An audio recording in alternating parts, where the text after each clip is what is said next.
ዛሬ ይዘንላችሁ የመጣነው ውድ አስተያየቶቻችንን ነው ማለት ነው። አስተያየታችንን አብረን እንሰማለን፣ አብረን እናያለን።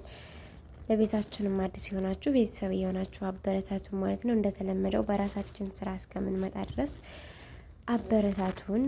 ከመዳም ኩሽና ወጥተን በራሳችን አይዲያ በራሳችን ስራ እስከምንመጣ ማለት ነው። ቤዛ የበፊት ገጸ ባህሪዋን ቀይራ መልካም ልጅ ሆነች። ጽዮን በፍቅር ተውጣለች። ጽዮን በምታስታውስበት ሰዓት ይህ ሁሉ ፍቅሯ እንደሚጠፋ በጣም በነገሮች ውስጥ የተዛገበችው ገነት ለቢኒያም ትነግረዋለች። ያፌት የነ ቤዛን በር አንኳኩቶ የሰርግ ጥሪውን አቀረበ።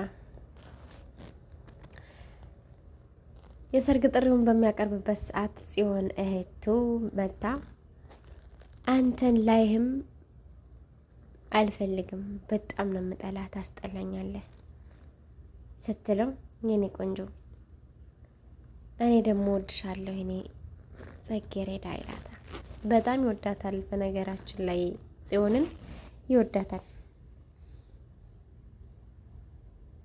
የሰርጉንም ሁኔታ ናታን በደስታ ይቀበለዋል።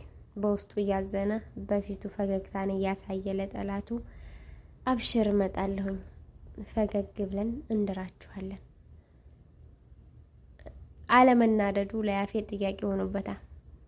ለምን አልተናደደም ብሎ ጥያቄ ይፈጥሮበታል። የእሷን ደስታ እንጂ የምናደደው አንተ በእሷ ላይ መጥፎ ነገር ስታረግ እንጂ እሷ ደስተኛ ከሆነች ደስ እያለኝ እሸኛታለሁ በማለትም 4 ነጥቡን አስቀምጦ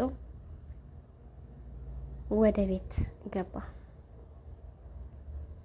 ቤዛ ናታን ላይ እስከዛሬ ስትጫወትበት የነበረውን ነገሮች ሁሉ በይቅርታ ለማለፍ ተዘጋጅታ ለናታን በግልጽ ትነግረዋለች። ናታን ያንተ ላይ ምንም ያረኩት ነገር የለም፣ ተሳስቼ እንኳን ከንፈርክን ስሜህ አላቅም። ያን ጊዜም አጋጣሚዎችን ተጠቅሜ ነው አብሬ ያደርኩት እንጂ ከኔ ጋር ምንም አይነት ነገር የለህም። ስለዚህ እንደማታፈቅረኝ አውቄያለሁ። ፍቅርንም በኃይልና በጉልበት ማግኘት እንደማይቻል ተምሬያለሁ። የእስር ቤት ህይወት በደንብ አስተምሮኛል በማለትም ትነግረዋለች። ናታን በደስታና በሀዘን ውስጥ እያለ ደስ እያለው እያዘነም ከክላሷ ጥሏት ወጣ። እንዲሁም ደግሞ ውድ እህቷን ኤፍራታን ከያፌት መንጭቃ እንደምታመጣለት ቃል ገባችለት። ፍቅር ኃይልን ጉልበትን አይጠይቅም። ፍቅር መፈቃቀርን የልብ አንድ አይነት መሆንን ነው የሚፈልገው። ስለዚህ የሚዋደድ ሰው መቼም ሊለያይ አይችልም። ሊጣላ ይችላል ግን ሊለያይ አይችልም። ችግሮች ሊበዙበት ይችላሉ። ችግሮቹን ግን ተጋፍጦ እስከ መጨረሻው ማድረስ ይችላሉ። ኤፍራታ ከሰራተኛዋ ጋር እያወራች ነው። በምታወራበት ሰዓት ያፌት በድንገት ይመጣና ይገረምና ምንድን ነው በማለትም ሰራተኛነቱን ሲያቅ ነው እንጂ ቦታውን ሲያቅ ነው እንጂ ከእመቤት ጋር ሲቀመጥ ጥሩ አይደለም ወይም ሲያወራ በማለት ነቀፍ አድርጓት ያችም ልጅ ይቅርታ ጌቴ በማለት ብድግ ብላ ስራዋን የታዘዘችዋን ስራ እየሰራች ትገኛለች።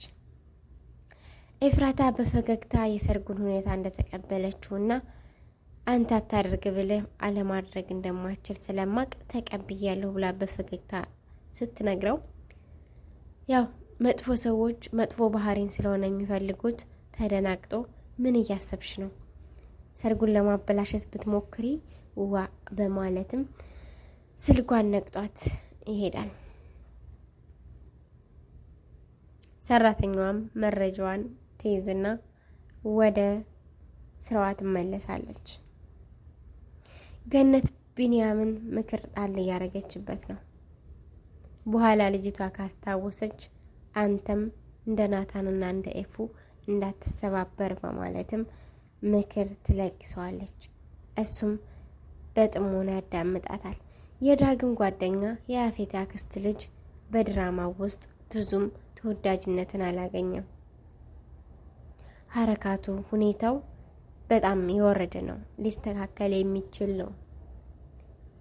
ማስተካከልም አለበት ብለው ብዙዎቹ በኮሜንት ይገልጻሉ።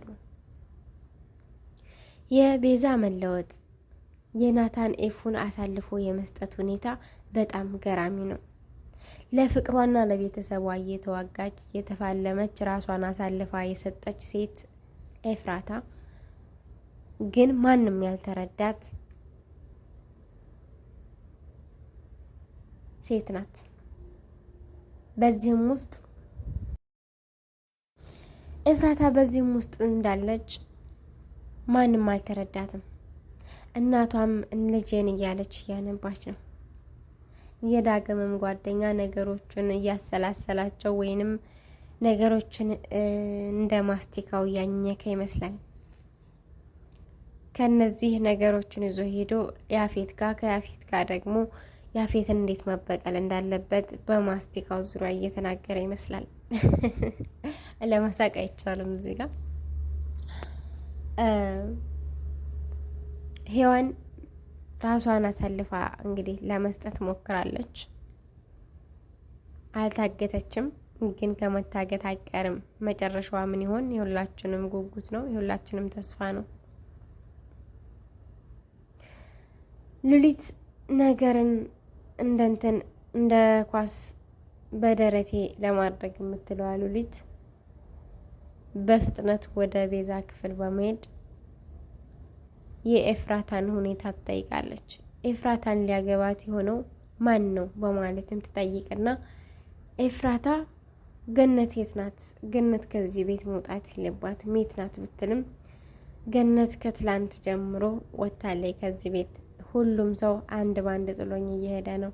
ከዚህ በኋላ ብቸኝነቴ ለእኔ ዋጋ ያስከፍለኛል በማለትም ትላለች።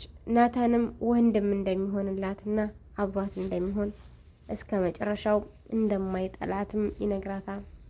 ሉሊትም ኤፍራታ የገነት ልጅ እንደሆነች ታውቃለች ማለት ነው ብላ ነገሮችን ለማወሳሰብ የሮጠችዋ ሉሊት ሳይሳካላት ቀርቶ ቤዛም ትደነግጥና ሉሊት ምን እያልሽ ነው? ኤፍራታ የገነት ልጅ ናት? እስከ ዛሬ ደበቁን እየሸወዱን ነበር። እንዴት? ለምን? እኔ አላምንም ትላለች። ነገሮች ዱብዳ የሆኑባት ቤዛ በጣም በመገረም እያለች ስለ ኤፍራታ ባል ታውቂያለሽ? ንገሪኝ ትላታለች። ስለ ኤፍራታ ባል በሚነገርባት ሰዓት እሱም ያፌት ይባላል ስትላት በድንጋጤ ፌንት ነቀለች ሉሊት። እዚህ ጋር ውድ ተመልካቾቻችን የምንማረው ነገር ከዚህ ጋር በጣም ብዙ ነገር አለ። ከሀረግ ድራማ ላይ ከሀስከፈ ባለው ካሁን እስካሁን ባለው ኤክስፖንድ ብዙ ነገሮችን መማር እንችላለን። በዚህ ክፍል ላይ የተማርኩት ነገር ቢኖር አንደኛ የሰው ልጅ ገጸ ባህሪው ወይንም ባህሪው መቀየር እንደሚችል። ለምሳሌ ላይክ ቤዛ መጥፎ ባህሪ ነበራት፣ ወደ ጥሩ ሁኔታ ስትመጣ ውበቷ እንደጨመረባትና በሰዎችም ተወዳጅ እንደሚያረጋት ያሳያል። በሁለተኛ ደረጃ